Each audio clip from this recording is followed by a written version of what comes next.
toujours prêt à nous entendre, à répondre à notre cri. Il connaît nos défaillances, nos chutes de chaque jour. Sévère en ses exigences, il est riche en son amour. Wow, oh, oh, wow, oh, oh, wow, wow, oh, wow, oh, oh, oh, oh, wow, oh, oh, wow, wow. Oh, quel ami fidèle et tendre nous avons en Jésus-Christ, toujours prêt à nous apprendre à vaincre en comptant sur lui. S'il nous voit vrais et sincères à chercher la sainteté, il écoute nos prières et nous met en liberté. Oh, oh, oh, oh, oh, oh, oh, oh, oh, oh, oh. Whoa, oh, oh, oh, oh, whoa, oh, oh, whoa, whoa. Go Jimmy.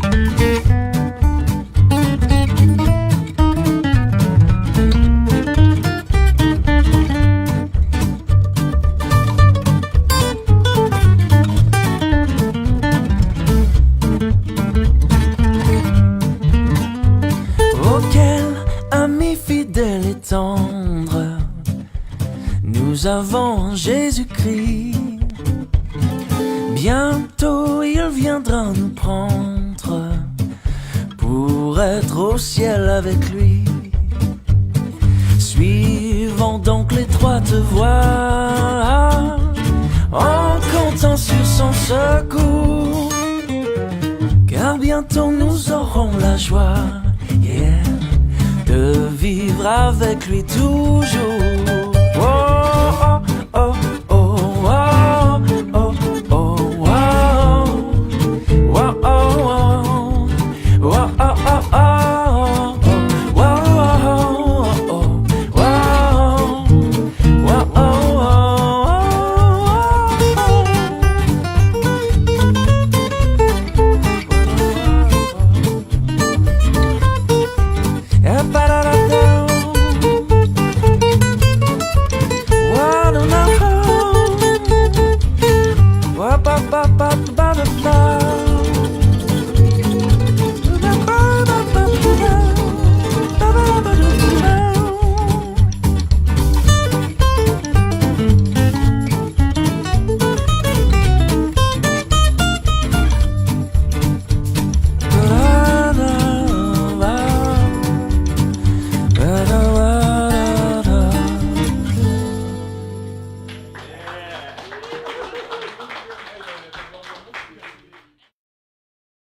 Dieu ne veut pas nous voir entretenir un esprit de rancune ou d'en vouloir à quelqu'un, peu importe la raison.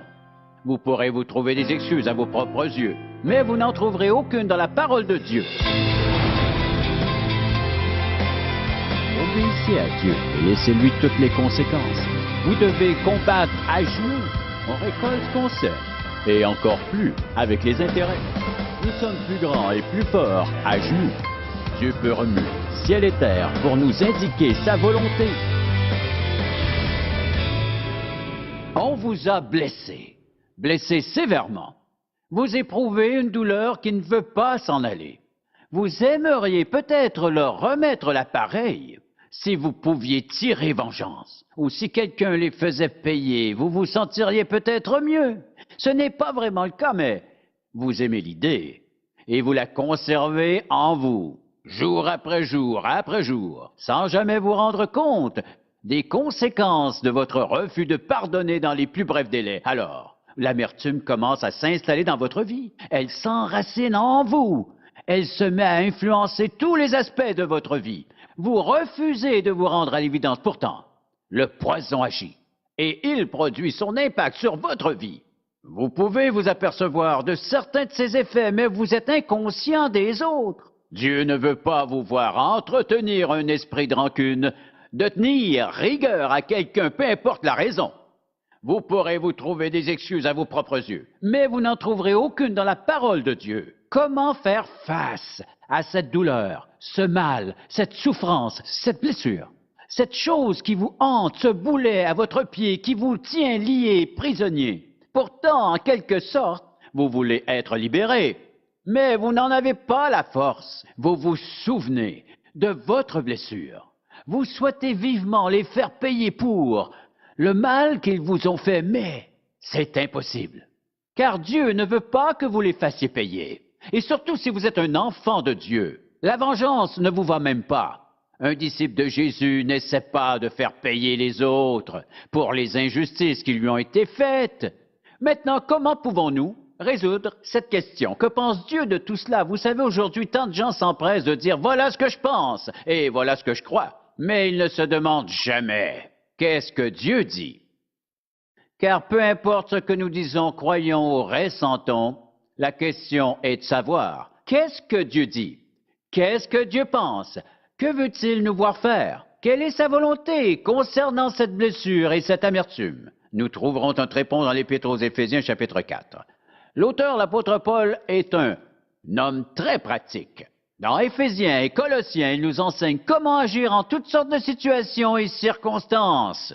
Ainsi, dans ce passage, il nous dit comment nous débarrasser du vieil homme et à considérer notre ancienne vie à la lumière de la nouvelle. Ensuite, en allant un peu plus loin au verset 26, « Si vous vous mettez en colère, ne péchez point, que le soleil ne se couche pas sur votre colère, et ne donnez pas accès au diable, que celui qui dérobait ne dérobe plus, mais plutôt qu'il travaille en faisant de ses mains ce qui est bien, pour avoir de quoi donner à celui qui est dans le besoin. Qu'il ne sorte de votre bouche aucune parole mauvaise, mais s'il y a lieu, quelques bonnes paroles qui servent à l'édification, et qui communiquent une grâce à ceux qui l'entendent. N'attristez pas le Saint-Esprit de Dieu par lequel vous avez été scellés pour le jour de la rédemption. Que toute amertume, toute animosité, toute colère, toute clameur, toute calomnie et toute méchanceté disparaissent du milieu de vous. Soyez bons les uns pour les autres, compatissants, vous pardonnant réciproquement comme Dieu vous a pardonné en Christ. Nous voyons que la Bible nous enseigne clairement sur le pardon et le manque de pardon. Comment définir le manque de pardon? Il s'agit simplement d'un refus délibéré et volontaire de laisser mon ressentiment, ma colère, mon hostilité. Il s'agit d'un choix. Tout comme le pardon est un choix, toute amertume est aussi un choix. Certains pourraient se défendre ainsi. Vous ne savez pas comment je me sens, vous ne savez pas ce qu'ils m'ont fait, mais si l'on vous avait traité de cette façon, et si vous aviez été blessé comme je l'ai été, si vous aviez subi cette perte, mais s'ils avaient été vos enfants, et si elle avait été votre femme, et si. Mais revenons à notre verset, qu'est-ce que Dieu nous dit? Comme le Seigneur Jésus-Christ nous a pardonné, nous sommes tenus par le Dieu très saint de pardonner à notre tour. Quand nous avons reçu Jésus-Christ comme notre sauveur personnel, nous avons renoncé à notre droit d'entretenir l'amertume envers quiconque, en toutes circonstances et malgré tout. Dieu promet-il une transition facile de l'amertume au pardon? Non, pas du tout. Parfois, cela dépend de la situation, des circonstances. Parfois, cela dépend de la maturité spirituelle d'une personne. Parfois, cela dépendra du nombre d'années vécues avec le Seigneur. Parfois, cela dépend de la compréhension d'une personne face à la parole de Dieu. Mais vraiment, la transition de l'amertume au pardon n'est pas toujours évidente pour tout le monde. Or, une chose est certaine, tôt ou tard, elle doit se faire. Un esprit amer est indéfendable d'un point de vue biblique.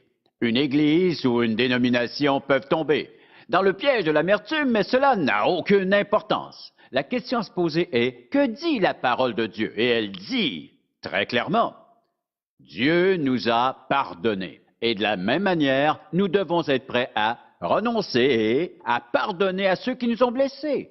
Bon, Pensons maintenant à la nature de l'amertume. En quoi consiste-t-elle?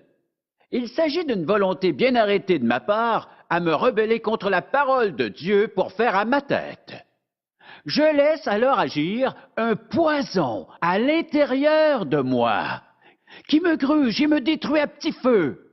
Je trouverai difficile de régler ce problème. Je ne voudrais pas l'identifier ou même en admettre l'existence. Je ne voudrais même pas reconnaître l'ampleur du problème qui m'empoisonne.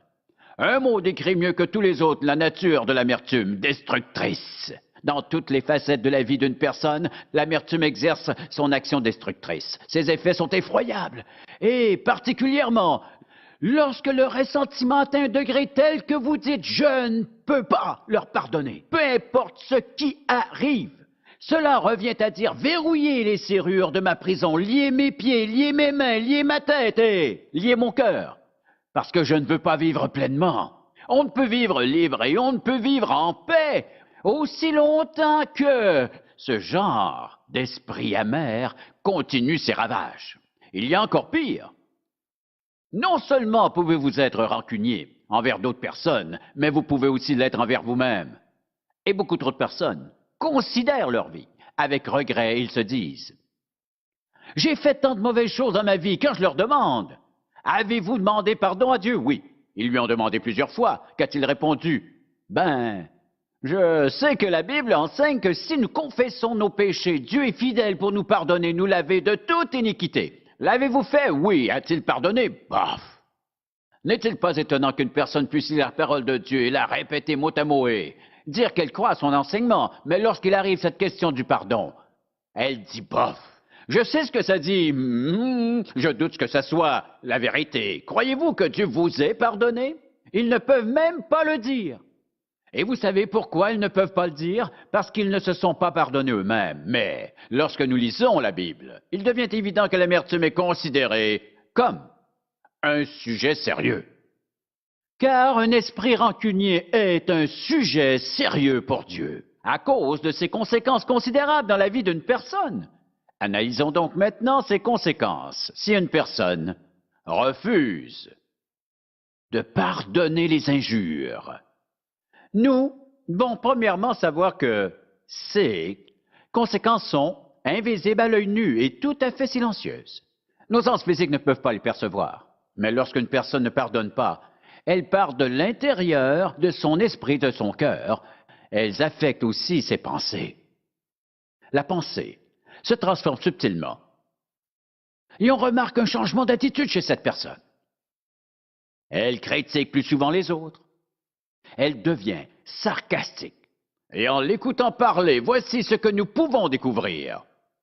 Quelque part dans la conversation, elle révélera fatalement son manque de pardon. Elle ne peut s'en empêcher.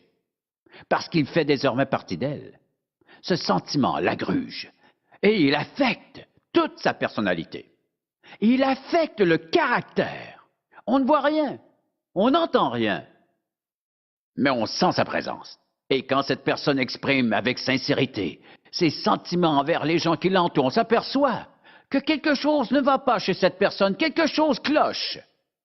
Car cette amertume affecte sa personnalité et tout son être. En plus de cela, toutes ses relations sont affectées. Quels sont ceux qui apprécient la présence d'une personne amère? C'est déplaisant. Et en fait, l'amertume n'est pas complètement invisible. Lorsqu'une personne est rancunière, que sa colère et son amertume contrôlent sa vie, cela se voit dans ses yeux. Regardez une personne. Elle peut être proche de vous. Vous apprenez à la connaître.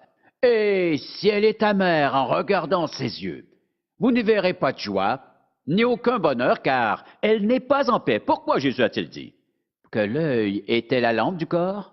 Vous voulez voir ce qui se passe à l'intérieur d'une personne? Regardez-la. Pas là, ni là non plus. Voilà où. Regardez. Elle peut être triste. En d'autres temps, on y voit beaucoup de colère. Et les gens en colère ne peuvent pas le cacher longtemps. L'amertume affecte aussi le corps humain. Comment l'amertume affecte-t-elle le corps? Colère, ressentiment, hostilité engendrent tout ceci de la tension, du stress qui nuisent à une personne. Et cela augmente, à la longue, la pression sanguine. La personne amère blâmera les autres. Elle vous dira ce qu'ils lui ont fait pour essayer de vous expliquer pourquoi elle doit consulter le médecin. Pour toutes ces maladies. C'est de leur faute, dira-t-elle. Faux. Ils ne l'ont pas rendu malade. Cette pression en montant affectera le cœur tôt ou tard. Le corps subit les effets de l'amertume. Parce qu'il n'a pas été fait pour cela. Dieu n'a pas créé ce corps pour supporter un esprit rancunier rempli d'hostilité, de colère, d'amertume et de ressentiment envers les autres. Nous ne sommes pas faits pour cela. Dieu nous a fait pour vivre dans la paix, la joie, le bonheur et la satisfaction. La vie sera-t-elle toujours facile? Non. Mais nous pouvons compter sur l'appui du Saint-Esprit qui habite en nous et nous pouvons alors apprendre à pardonner. Nous pouvons vivre heureux au milieu des plus graves difficultés. Nous pouvons vivre dans la paix quand tout autour de nous n'est que conflit et guerre, aussi longtemps que le cœur est pur, que l'esprit est droit et que le pardon coule en direction des autres, peu importe les blessures subies. Nous devons laisser couler ce flot de pardon vers les autres, peu importe ce qu'ils nous font, en toutes circonstances. Alors une paix et une joie inexplicables vous submergera. Nous pouvons être dans l'erreur, être accusés ou faussement accusés, et nous pouvons rester en paix au milieu de tout cela. Car la puissance de Dieu dans le cœur de ses disciples s'exerce si nous sommes prêts à laisser couler le pardon dans la bonne direction. Par contre, l'amertume affectera négativement le corps humain. Je me demande combien de maladies sont attribuables à l'origine, à une attitude où on ne pouvait trouver qu'hostilité, colère, amertume, ressentiment. Et il est certainement facile de voir l'influence sur les relations, car comment se rapprocher d'une personne vivant dans la colère, l'amertume et qui se frotte à la moindre excuse? Cela est très insécurisant, car quelle sera sa réaction si par malheur je fais une erreur? Sera-t-elle en colère contre moi au point de me refuser son pardon? Comment faire confiance à une telle personne? Comment entretenir une amitié? Et pouvez-vous imaginer être marié à une personne remplie de colère et de rancune et essayer d'aimer une personne incapable de pardonner? Cela doit être très, très douloureuse et très, très difficile. Comment les unir et les rejoindre? Vous avez d'un côté un amour véritable et de l'autre une personne qui rumine les blessures du passé. Cela me fait penser à tous ces gens qui se marient. Prenez le temps de bien le connaître. Et en mariant cette personne, allez-vous seulement la marier elle? Ou aussi une partie de son passé, car certaines personnes portent en elles un passé si chargé d'amertume et de colère et de ressentiment, d'hostilité, tout le reste. Voulez-vous vraiment avoir tout cela dans votre mariage? Parfois, devant un mariage mixte, on me dit « Ne vous en faites pas, je vais pouvoir le convertir. » Quelle pensée stupide! Pourquoi vouloir marier une personne que vous devrez transformer dès le début, qui probablement ne vous marie pas avec l'idée de se laisser transformer? L'amertume revêt parfois l'apparence d'un tout petit péché, mais il s'agit d'une offense sérieuse qui affecte toutes les relations. Elle peut influencer votre vie de prière. Comment pouvez-vous présenter votre requête à Dieu avec confiance et foi, parler de vos désirs, de vos sentiments, en pensant qu'il vous écoute, mais lorsqu'il faut pardonner, vous lui refusez? Dieu ne vous donnera pas sans cesse ce que vous voulez si vous refusez de lui obéir. Certaines personnes se demandent pourquoi Dieu ne répond pas à leurs prières alors qu'elles pêchent continuellement et délibérément contre lui. Regardons notre cœur. L'amertume tarit le flot de bénédictions de Dieu. Pourquoi se chercher des excuses? Car après tout, comment pourrions-nous lire la Bible et comprendre le sens sans l'appliquer ou sans la mettre en pratique dans notre vie? Les épîtres aux Colossiens, Philippiens, Éphésiens, parmi tant d'autres, regorgent d'enseignements pratiques que nous devons appliquer dans nos situations de vie. Car à quoi bon lire la Bible si nous ne l'appliquons pas? Mais si nous lisons la Bible en l'appliquant à notre vie, que faisons-nous de ces versets? Certaines personnes lisent leur Bible en sautant par-dessus les versets qui les dérangent. Ils ne veulent pas voir leur péché. Mais l'Esprit de Dieu ne saute pas. Il ne saute pas par-dessus des portions des Écritures. On dit parfois que la parole de Dieu enregistrée dans la Bible est semblable à un miroir. Cela signifie qu'elle me révèle mon véritable intérieur. Notre lecture de la Bible sera donc entravée. Notre adoration sera entravée si nous n'appliquons pas intégralement les enseignements de la Bible dans nos diverses situations de vie. Alors, si Dieu ne répond pas à nos prières, ne nous demandons pas pourquoi. Et en plus de cela, non seulement cela affecte notre corps, nos prières, notre relation avec Dieu, mais en plus, toute votre perspective de vie devient tordue. Dieu veut nous voir mener des vies qui sont fructueuses. Comment témoigner de la bonté de Dieu lorsque vous partagez votre foi avec quelqu'un d'autre? Vous lui dites que Jésus lui pardonne tous ses péchés. Et si vous refusez votre pardon aux autres et qu'on vous demande « Une telle personne m'a fait beaucoup de mal. Comment dois-je réagir à cela? Que direz-vous? » Qu'il faut pardonner. Et en même temps, vous retenez quelque chose, voyez-vous? Nous pouvons être hypocrites sans même nous en apercevoir. Rappelons-nous bien d'une chose. Nous avons renoncé et abandonné notre droit de tenir rancune envers quiconque le jour où nous avons reçu Christ comme notre sauveur personnel. Nous n'avons plus ce droit. Par contre, Dieu ne nous a pas créés pour être capables de n'en faire aucun cas, comme si rien n'était. Comment devons-nous réagir? Que faire lorsque nous avons été blessés par une autre personne? Revenons à notre passage. Soyez bons les uns envers les autres, compatissants, vous pardonnant réciproquement, comme Dieu vous a pardonné en Christ. Bon, c'est très bien.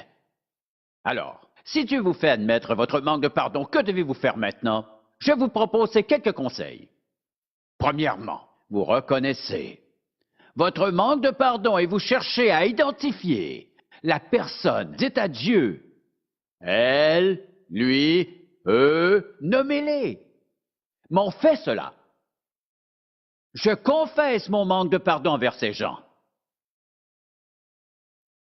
Je te supplie de m'aider, de me permettre par ton Saint-Esprit de lâcher prise. Et comment puis-je lâcher prise? Voilà ce qu'il faut faire. Je décide. C'est un choix, c'est une décision. Je décide de ne jamais plus entretenir de rancune envers cette personne. Vous dites, je ne me sens pas capable, laissez tomber vos sentiments. Ils viendront plus tard, lorsque vous avez été sauvés par la grâce de Dieu. Il se pourrait bien que vous n'ayez éprouvé aucun sentiment sur le coup.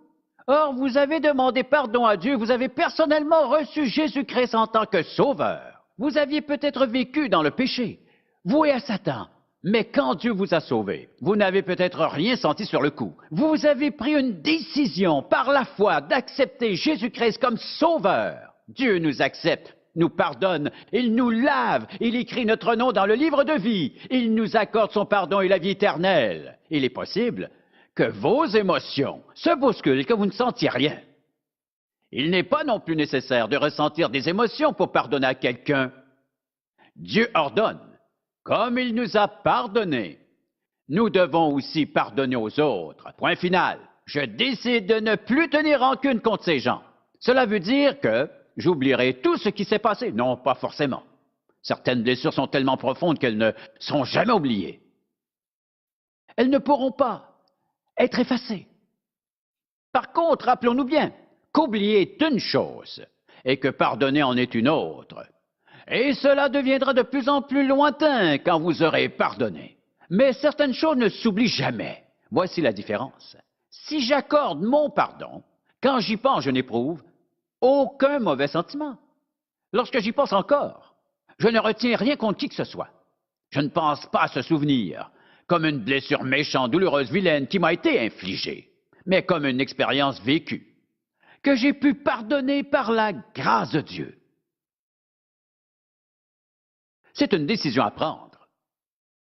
Ma mère et moi avons vécu avec un homme avec qui elle était mariée. Cet homme n'était pas mon père. Mon père est mort lorsque j'avais 9 mois. Elle a vécu avec lui pendant 45 ans. 2 semaines après s'être mariée, cet homme a commencé à être très, très méchant et abusif. Pendant toutes ces années, j'ai observé ma mère pardonner à cet homme à plusieurs reprises. Parfois, je le voyais abuser d'elle et j'étais tellement fou de rage que seulement Dieu a pu m'empêcher de faire une bêtise. Tout garçon et tout homme digne de ce nom ne tolérera pas que l'on traite sa mère avec autant de violence. J'ai éprouvé beaucoup de colère et d'amertume envers cet homme. Je savais que je devais régler cette question, mais cela m'a pris beaucoup de temps. Mais je voyais ma chère mère. Elle pardonnait et cela semblait si facile. Il est devenu aveugle au cours des 10 dernières années de sa vie. Pensez-vous que ma mère s'en est réjouie? Non. Elle a continué à le servir jusqu'au jour de sa mort. Et après sa mort, elle n'a jamais dit « enfin débarrassé ». Elle n'a jamais dit un seul commentaire négatif sur cet homme toute sa vie. Peut-on pardonner? Oui, bien sûr. Comment savoir si on a réussi? Je vous donne un exemple tiré de ma propre vie. Des gens que j'aimais énormément m'ont cruellement blessé.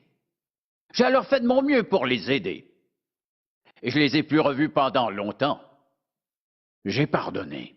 J'ai pardonné tout de suite parce que je sais que je ne changerai jamais de trottoir pour éviter quelqu'un.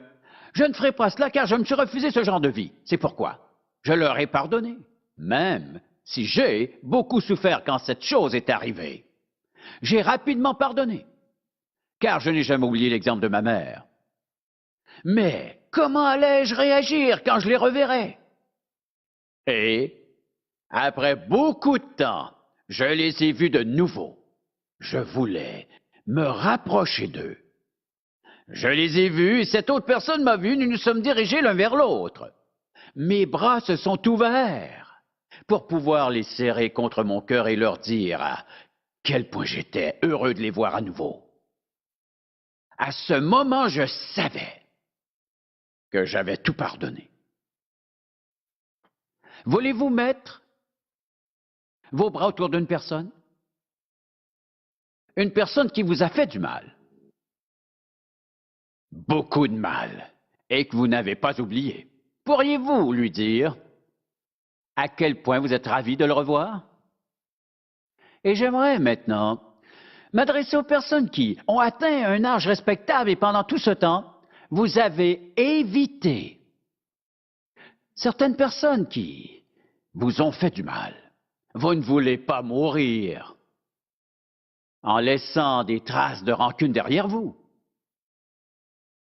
Pourquoi mourir en leur laissant savoir que vous avez quitté cette terre avec l'esprit aigri envers eux? Car cela ne vous va pas en tant que croyant. C'est pourquoi je vous demande d'avoir la sagesse de sortir de cette prison, d'enlever ces menottes d'amertume. Laissez Jésus-Christ envoyer son amour dans votre cœur et de là jusqu'à l'autre personne. La vie changera. Soyez-en certains. Vous ne serez plus le même. Les gens se demanderont ce qui vous est arrivé. Vous leur répondrez, je suis sorti de prison. J'ai enlevé les menottes. Je suis libéré pour la première fois depuis des années. Vous serez heureux. Mais sachez ceci.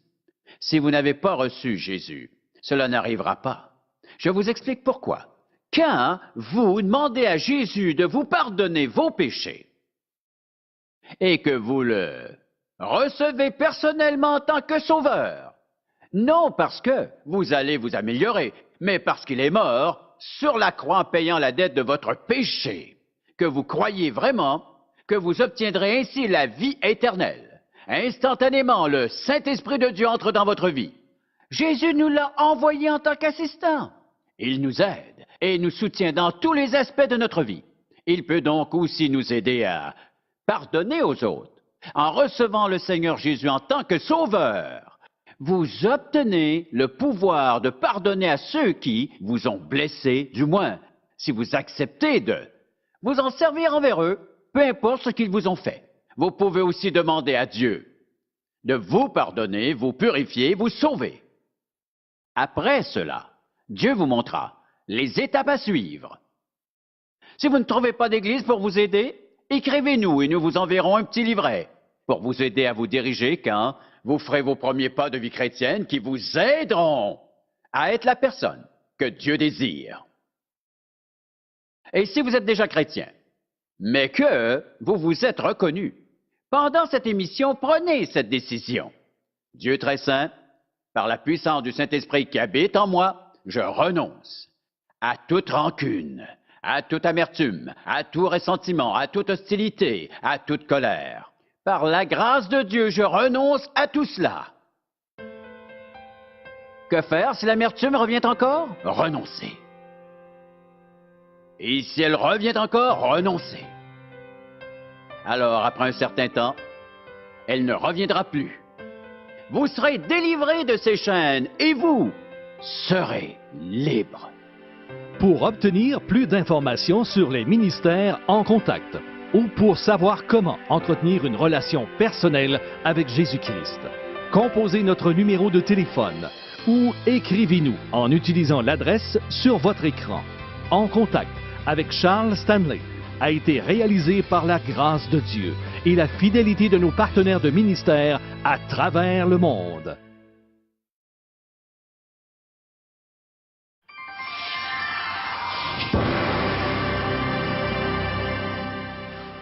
Tous les croyants et disciples de Jésus-Christ ont l'avantage de compter sur l'aide du Saint-Esprit, qui est omnipotent, omniscient, omniprésent, plein d'amour, et qui possède la puissance de nous aider en n'importe quelle circonstance de notre vie. Obéissez à Dieu et laissez-lui toutes les conséquences. Vous devez combattre à genoux. On récolte ce qu'on sème, et encore plus avec les intérêts. Nous sommes plus grands et plus forts à genoux. Dieu peut remuer ciel et terre pour nous indiquer sa volonté. La peur a hanté l'humanité depuis le tout début. Si on se rappelle la première conversation entre Dieu et Adam dans la Bible, au cours de l'entretien, Adam, le premier homme, finit par dire « J'ai eu très peur ». À partir de là, les hommes ont souffert de la peur pour toutes sortes de raisons. Et lorsque Dieu a appelé certains hommes à son service, on peut remarquer comment ils ont réagi. Quand Dieu a appelé Moïse, entre autres, il a eu peur et il a répondu « S'il te plaît, Seigneur, je ne crois pas être capable ». Dieu a dû le rassurer. Dieu s'est ensuite adressé à Josué. On ne sait pas si Josué avait peur, mais la Bible mentionne qu'à 3 reprises, dans ce chapitre, au verset 6, verset 7 et au verset 9, Dieu dit la même chose, « Fortifie-toi et prends courage ». Pourquoi a-t-il dit cela 3 fois de suite? Pour la simple raison qu'il savait que Josué allait devoir prendre la place de Moïse pour mener le peuple d'Israël à la terre promise, un travail énorme. Il les connaissait bien pour avoir vécu parmi eux toute sa vie. Il savait à quel point le peuple d'Israël était rebelle, et on peut alors supposer qu'il avait peur. Dieu a aussi appelé Gédéon à conduire Israël au combat contre ses ennemis, et encore, oh, qui suis-je pour faire cette tâche? Et encore, Dieu a dû rassurer un serviteur qui avait peur. On ne trouve pas seulement cela dans l'Ancien Testament, mais également dans le Nouveau. Par exemple, dans Actes chapitre 18, l'apôtre Paul prêche l'Évangile et certains se convertissent. La Bible rapporte qu'ils ont été persuadés et qu'ensuite, ils ont été baptisés, mais que d'autres ont injurié Paul.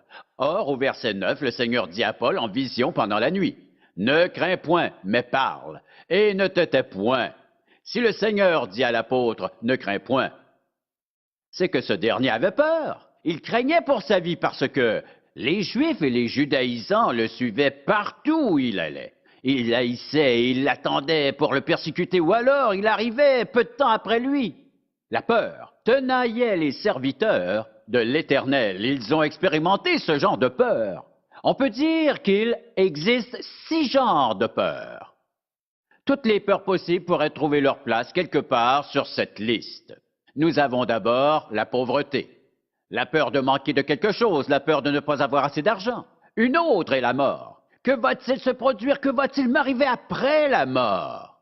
Et une autre de ces peurs est cette crainte de manquer d'amour. Si je perds l'élu de mon cœur, qu'adviendra-t-il de moi? Que deviendrai-je?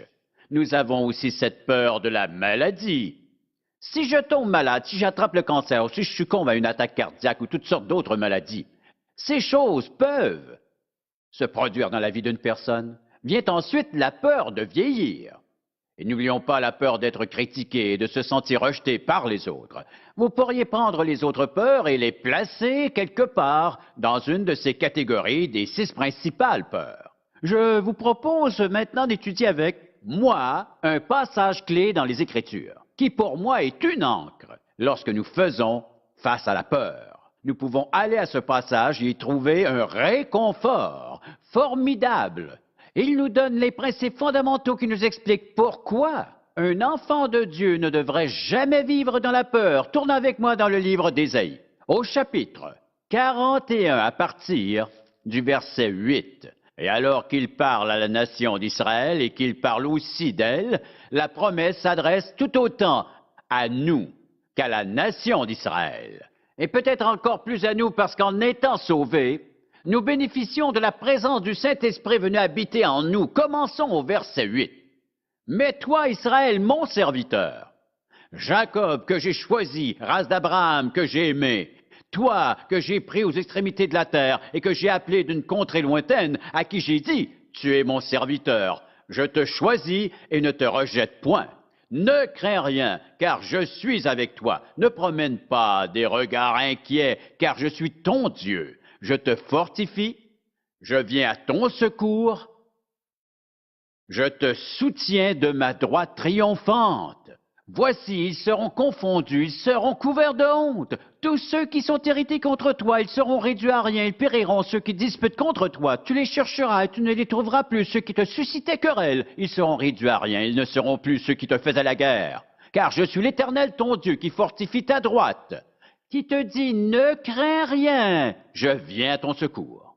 Nous reviendrons bientôt à ce passage, mais auparavant, nous devrions penser à toute cette question de la peur, car il importe de clarifier la signification de la peur dans un contexte biblique. Par exemple, le sens de la peur qui nous vient habituellement à l'esprit est un sentiment de malaise, d'angoisse, un genre de sonnette d'alarme qui se déclenche à l'intérieur de nous lorsque nous nous sentons menacés par quelque chose, comme un danger immédiat, et nous ne savons pas quoi faire.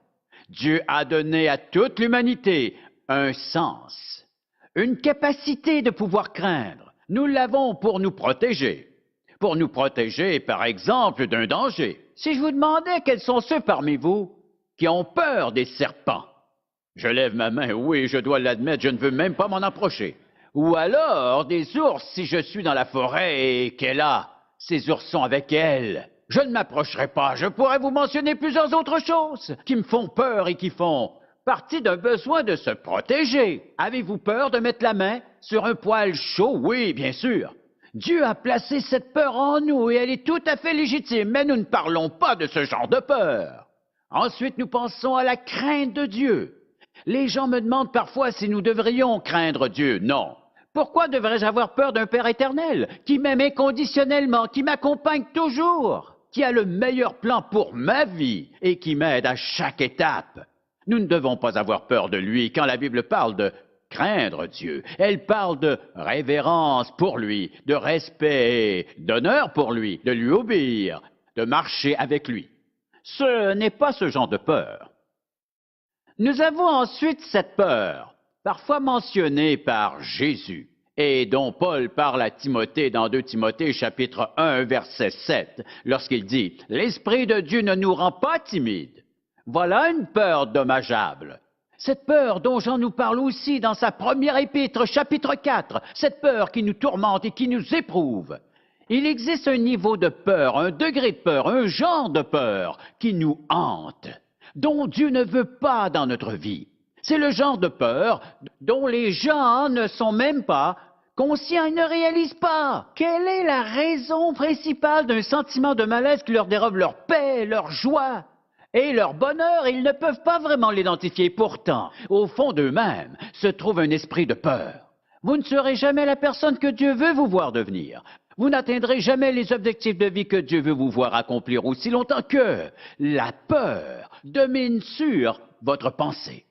Alors, même si on la trouve juste sous la surface, elle est là. Même si vous n'admettez pas que c'est de la peur, vous dites que cela est un peu normal. Personne ne sait ce qui est normal. Suis-je normal? Nous sommes tous différents. Dieu nous a fait ainsi. Mais la vraie question est de savoir si la peur fait partie de votre vie. Contrôle-t-elle votre pensée? Contrôle-t-elle vos émotions et vos relations? Parce que les conséquences dont nous discuterons un peu plus loin, ces conséquences peuvent être dévastatrices. La peur vous vole. Elle peut vous dépouiller et elle peut vous détruire. Et nous ne voulons pas dans notre vie d'une peur qui nous empêche de jouir de la vie que Dieu nous a donnée, d'obtenir les bonnes choses qu'il veut nous accorder, de réussir et d'atteindre tous les buts que Dieu a planifiés pour nous. On ne veut pas laisser la peur nous estropier. La peur est un monstre. Lorsque nous en considérons les conséquences, nous voulons régler cette question. Voyons donc quelques-unes de ces conséquences et comment elles affectent la vie d'une personne. Comme nous l'avons dit, nous avons cette peur qui nous protège. Nous ne parlons pas de cela ici. Nous ne parlons pas non plus de révérence envers Dieu, mais plutôt d'une peur destructrice. D'abord, une des conséquences très évidentes de la peur est qu'elle paralyse notre créativité. Et si je ne peux pas faire cela, et si je fais une erreur, et si ceci, si cela, elle paralyse totalement la créativité des gens. Elle les empêche d'utiliser leur habileté, leur talent et leurs dons. Ils n'arrivent jamais à fonctionner. Et ils ne peuvent même pas commencer à jouir de la vie que Dieu leur donne. Supposons par exemple que tous les membres de notre orchestre vivent dans la peur de l'échec. Ils ont peur de jouer une fausse note et peur de faire une grosse gaffe semaine après semaine. Ils n'aurions plus d'orchestre. Ils ont surmonté cela. Tous ceux qui se sont produits sur scène ont sans doute eu cette peur et ils ont dû la surmonter. La peur comme telle n'est pas un péché, mais si nous laissons la peur vivre en nous, et si nous vivons avec la peur sans réaliser ce qui arrive, je répète que ce n'est pas un péché, mais par contre, tout ce qui vous empêche de devenir la personne que Dieu veut vous voir devenir n'a pas sa place dans votre vie. Et en plus de cela, si vous avez peur, vous aurez tendance à remettre les choses à plus tard. Savez-vous pourquoi certaines gens remettent les choses à plus tard? Parce qu'ils ont peur de mal faire leur travail. Et par peur de ne pas être à la hauteur, ils ne feront rien du tout. Ils deviennent indécis, incapables de prendre la moindre décision. Ils ont trop peur pour prendre cette décision. Et si c'était la mauvaise, ils remettent à plus tard, car ils préfèrent souffrir. Le doute et en plus de cela, la culpabilité. Ils préfèrent souffrir cela plutôt que quoi? Essayer et échouer. Le fait de remettre à plus tard est donc le résultat d'une peur, de faire un mauvais choix ou une mauvaise décision. Et si j'échoue, et s'il ne m'aime pas, et s'il me critique, et si je suis renvoyé ici. Voyez-vous, Dieu ne veut pas de cela dans notre vie, car toutes ces frayeurs nous paralysent d'une manière ou d'une autre. Réfléchissons maintenant sur cette idée d'accomplissement dans notre vie. Nous accomplirons peu dans la crainte, parce que le courage est un des éléments clés qui nous permettent d'accomplir notre mission. Nous sommes prêts à sortir du rang quand cela n'est pas très prudent, même lorsque nous ne sommes pas certains. Mais nous sommes prêts à le faire, car Dieu nous appelle à le faire, et parce qu'il nous a appelés à le faire, nous lui faisons confiance. Vous savez, il arrive qu'on me demande si j'ai déjà eu peur. Bien sûr que oui. Et j'ai dû y faire face. Je me rappelle de mon premier sermon. Je devais prêcher dans une église de ma ville et ma mère avait senti à quel point j'avais peur. Et elle est venue me voir un soir et elle m'a dit de lire un verset que Dieu lui avait donné pour moi. Que dit ce verset? Fortifie-toi et prends courage. Ne t'effraie point et ne t'épouvante point. L'Éternel est avec toi dans tout ce que tu entreprendras. Elle m'a donné ce verset. Et je l'avais mémorisé avant d'arriver à l'église car j'avais très peur. La peur peut vous empêcher d'accomplir des choses et de grandir. Une des conséquences de la peur est qu'elle peut vous gruger. L'estime de soi et l'image de soi peuvent être endommagées par la peur. Vous ne devez pas laisser un accès à la peur, peu importe ce que les gens peuvent dire ou faire. Vous avez peut-être raté votre coup. Vous avez peut-être essayé quelque chose, mais vous avez échoué. Et même si votre projet n'a pas fonctionné, cela fait-il de vous un raté? Non. Quand Thomas Edison a voulu inventer l'ampoule électrique, il a rencontré toutes sortes de difficultés, peu importe. Qui a échoué des centaines de fois, il ne s'est jamais dégonflé jusqu'à ce qu'il ait atteint son but. Et aujourd'hui, nous en profitons tous. Même si vous ratez votre coup, vous n'êtes pas un raté. Satan vous dira tu es un raté. Ou les mauvaises pensées reviendront. Encore raté. Tu as raté parce que tu es un raté. Alors, l'image de soi et la confiance diminuent, alors vous n'osez plus essayer. Et si l'image de soi est blessée, si quelqu'un parvient à nous convaincre que nous ne sommes pas très beaux, et même laids, pour ne pas dire repoussants, qu'ils ne nous aiment pas et ne veulent pas de nous, si nous acceptons ce verdict, qu'arrive-t-il? L'image de soi s'effrite, et nous avons peur. Une autre conséquence, nous craignons les relations, la peur d'être rejeté, la peur d'être isolé, et l'intense peur de la solitude. Quelqu'un a fait ou a dit quelque chose sur nous et nous avons réagi. Mais posons-nous la question, sommes-nous obligés de réagir à cela? Dieu sait exactement qui nous sommes, quels sont nos dons et nos talents et nos habiletés. Certaines personnes attendent d'avoir atteint l'âge mûr avant de faire des progrès remarquables et d'accomplir de grandes choses, d'innover et tout le reste, après avoir vécu dans la peur. Et un jour, quelque chose leur est arrivé. Ils ont jeté aux ordures leur vieux défaitisme. Ils ne croyaient plus aux vieux messages. Ils ont décidé de faire, d'accomplir et de vivre. Ils ont refusé de vivre dans la peur, de l'échec et de la défaite. Dieu ne veut pas nous voir vivre comme cela. Il ne nous a pas donné un esprit de timidité ou de peur. Cela ne cadre pas avec qui nous sommes. Nous sommes disciples de Jésus-Christ. Alors, cela signifie que nous ne vivons pas au même niveau que le monde. Et à cause de cela, à cause de qui nous sommes, nous ne sommes pas obligés de vivre dans la peur.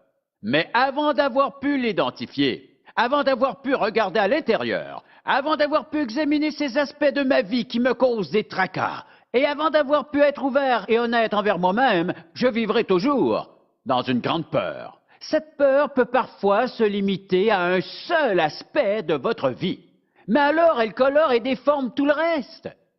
Supposons que vous avez l'impression que les gens ne vous aiment pas, qu'ils n'aiment pas un aspect de votre personnalité.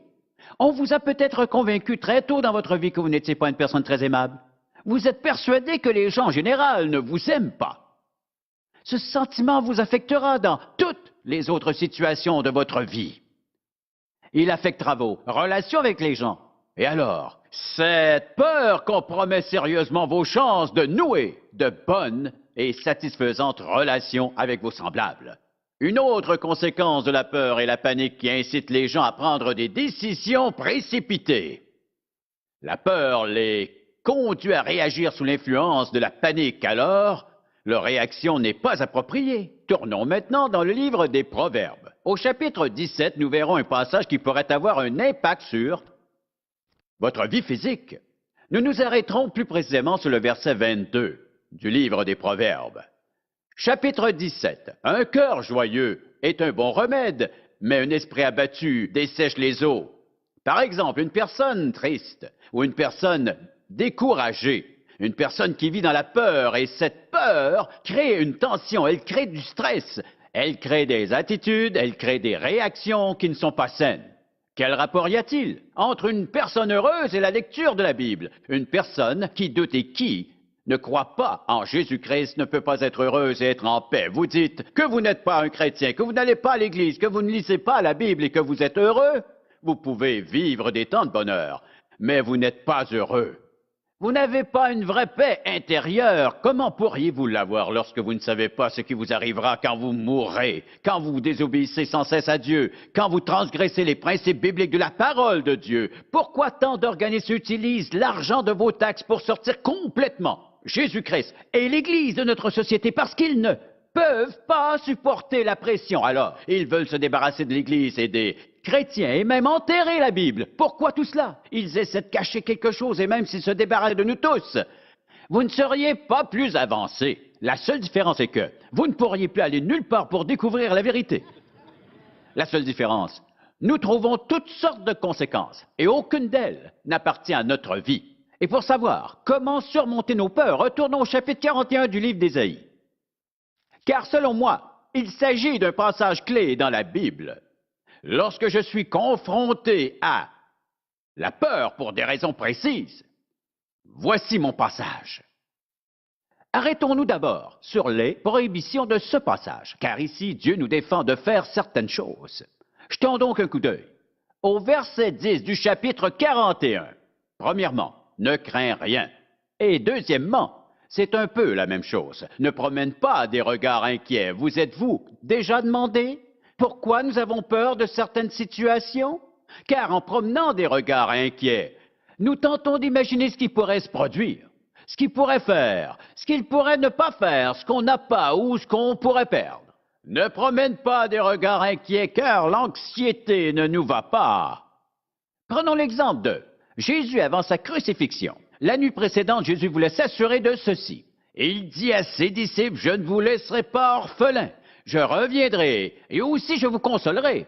Je vous enverrai quelqu'un d'autre. » Et il prend un mot qui signifie semblable à lui, un autre consolateur. Il s'agit du Saint-Esprit, une personne de la Trinité, Dieu le Père, Dieu le Fils et Dieu le Saint-Esprit. Alors, il leur envoie un consolateur. Et nous tous qui croyons en Jésus et qui sommes ses disciples, nous avons reçu cet Esprit qui est omnipotent, omniscient, omniprésent, plein d'amour et tout-puissant, qui nous console et nous aide en toutes circonstances, peu importe où nous sommes. Un de mes versets préférés se trouve dans Ésaïe 64, verset 3. Je vous le lis. Jamais on n'a appris ni entendu dire, et jamais l'œil n'a vu qu'un autre Dieu que toi fasse de telles choses pour ceux qui se confient en lui. Si vous passez par un temps d'épreuve, qui donc voulez-vous voir agir pour vous? Le Dieu qui est parfait en sagesse, qui est présent, qui est tout-puissant, qui vous aime d'une manière absolue, qui a préparé de bonnes choses pour vous. Il agira en notre faveur. Il est le consolateur. Et il nous aide. Vous avez parfois l'impression d'être seul, mais en fait, vous ne l'êtes pas. Vous vous sentez parfois démunis, mais en fait, vous ne l'êtes pas. Car notre Dieu nous aide. Il a promis de nous aider et en plus de nous consoler et en plus de nous soutenir. Il nous soutiendra de sa droite. Il nous fortifiera et restera près de nous. Il se portera à notre secours. Au plus fort de la tempête, il ne nous laissera pas sombrer. Cela paraît impossible, il promet non seulement de nous soutenir, mais aussi de nous soutenir de sa droite triomphante. Dans la Bible, la main droite de Dieu est un symbole de puissance, illimitée et inimaginable. Et voici un autre verset. Juste un peu plus loin, au verset 13, il est écrit, « Car je suis l'Éternel, ton Dieu, qui fortifie ta droite, qui te dit, ne crains rien, je viens à ton secours. » Dieu nous soutient de sa droite triomphante. Et ensuite, il nous promet de fortifier notre main droite. Nous joignons donc nos mains. Nous marchons d'un même pas avec notre Dieu, notre main dans sa main. Il tient notre main dans la sienne. N'est-ce pas merveilleux? Même s'il nous arrive de lâcher prise, Jésus ne nous délaissera jamais. C'est sa main droite qui nous tient. Même si nous desserrons notre étreinte, cela ne changera rien. Vous voulez savoir comment il fait?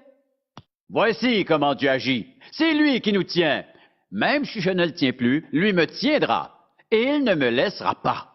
Il nous promet, je te fortifie, je viens à ton secours. Je te soutiens de ma droite triomphante. Peu importe les circonstances de notre vie, Dieu nous promet son secours en toute situation.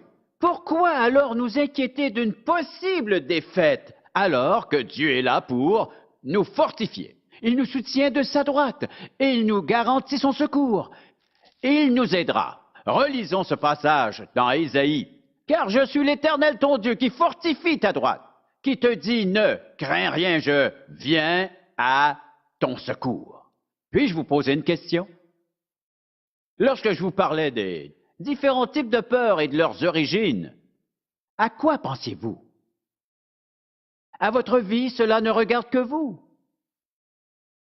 Peur de vieillir, la peur de manquer d'argent, la peur de mourir, la peur de tomber gravement malade.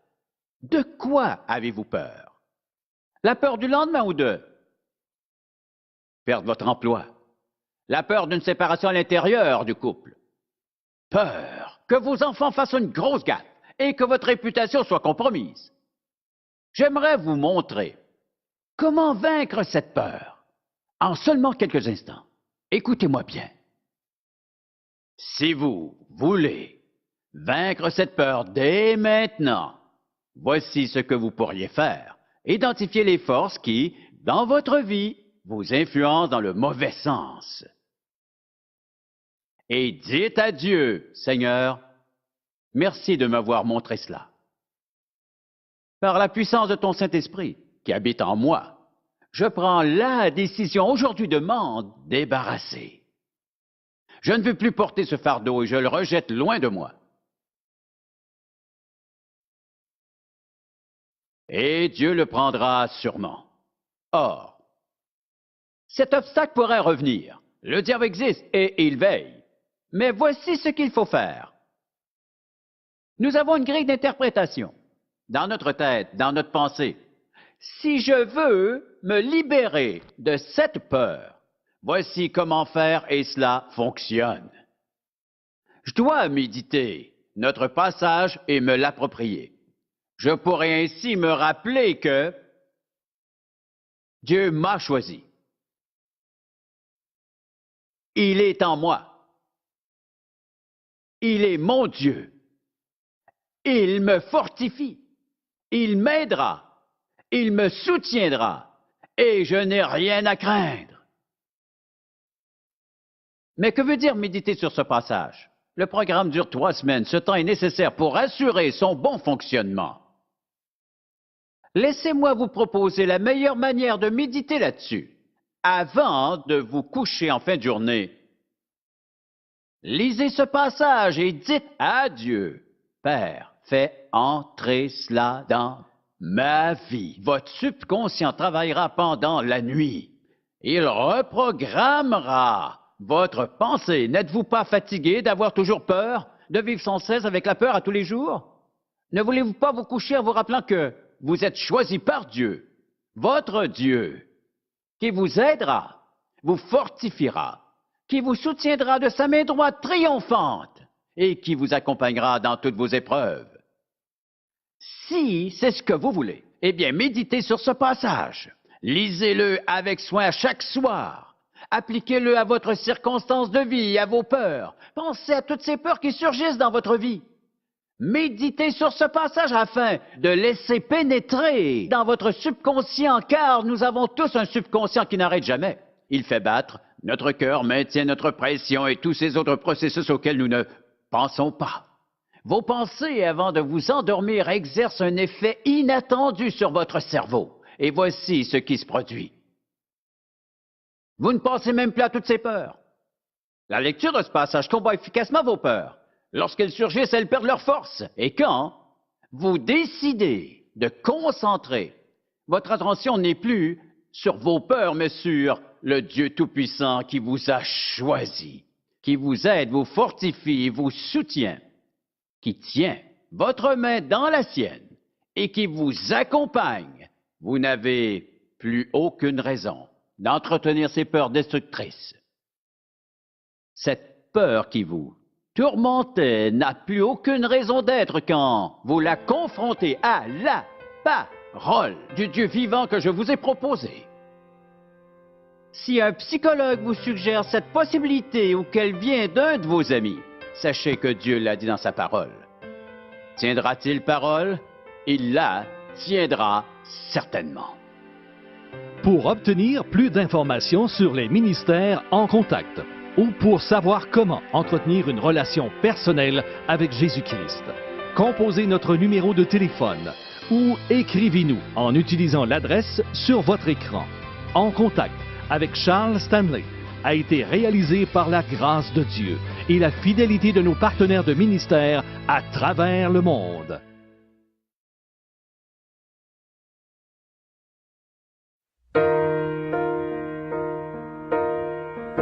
I am the God that healeth thee. I am the Lord, your healer. And I sent my word, and I healed your disease. I am the Lord, your healer. This is his word. I am the God that healeth thee. I am the Lord, your healer. And I sent my word, and I healed your disease. I am the Lord, your healer. This is God's word. It's His promise. In Exodus 15, verse 26, He says, I am the God that healeth thee. In Psalm 107, verse 20, He sent His word and healed us.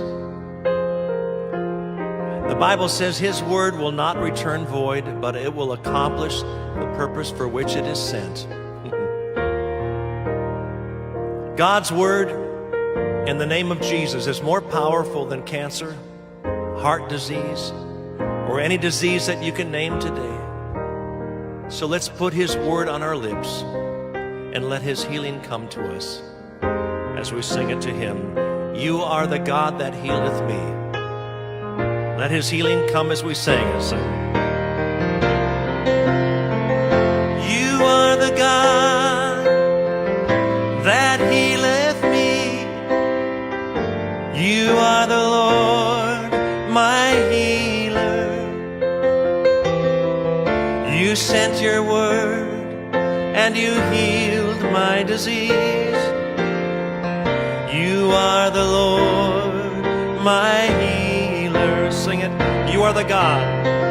You are the God that healeth me. You are the Lord, my healer. You sent your word and you healed my disease. You are the Lord, my healer. You sent your word and you healed my disease. You are the Lord, my healer. Yes, you are.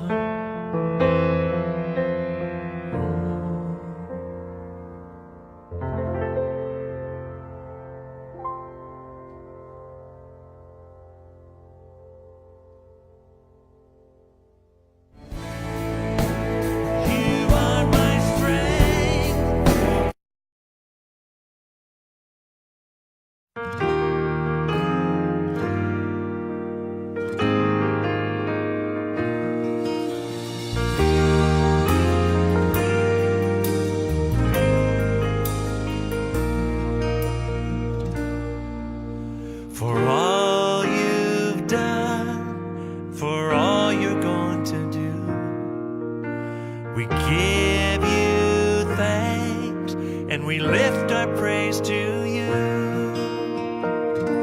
And we give thanks, we give praise, for we know that all things work together for our good.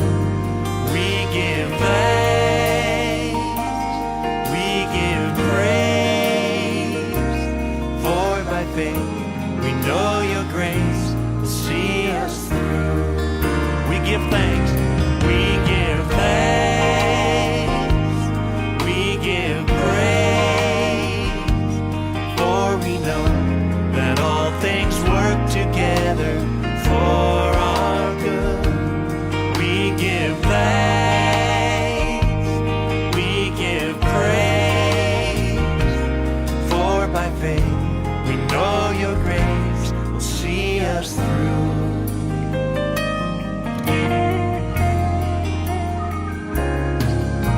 For all those things that we don't understand,